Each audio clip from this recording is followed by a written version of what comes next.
Welcome back. This is part 2 of online learning module number 7, Teaching with Blackboard, Writing Measurable Outcomes.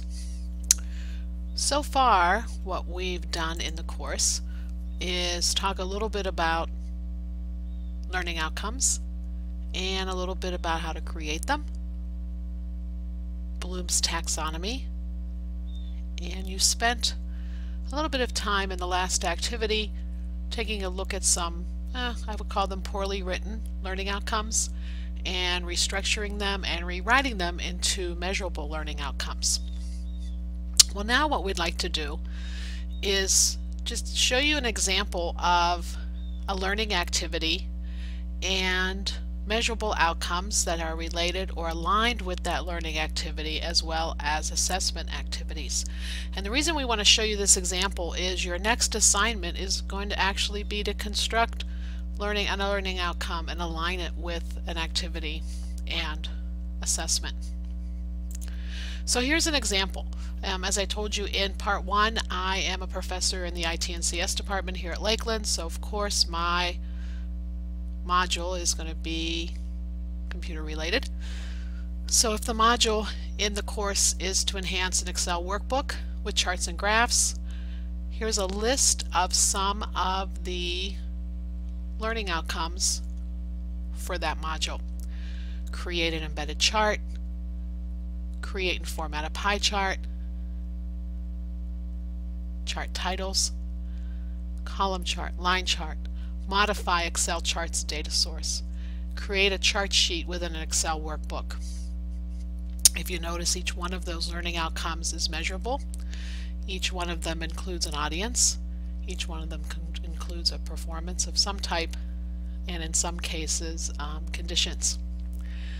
So in order to help the students achieve these outcomes, an example of a learning activity might be for the students to actually do the hands-on tutorials provided within the textbook.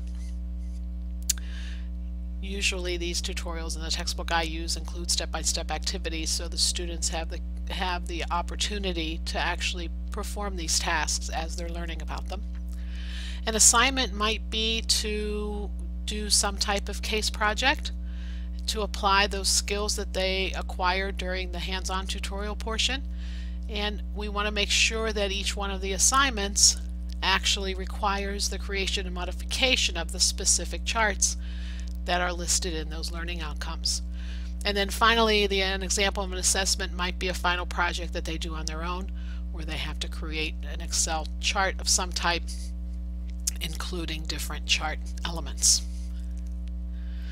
So in the next activity that you're going to be doing, we want you to either rewrite one of the learning outcomes you'll see listed in that activity into a measurable learning outcome, and then align it with an activity, a sample activity and an assessment.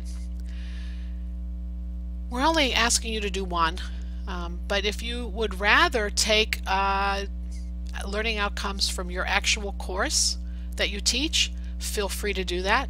You don't have to rewrite the outcomes that we have listed as an example in the activity.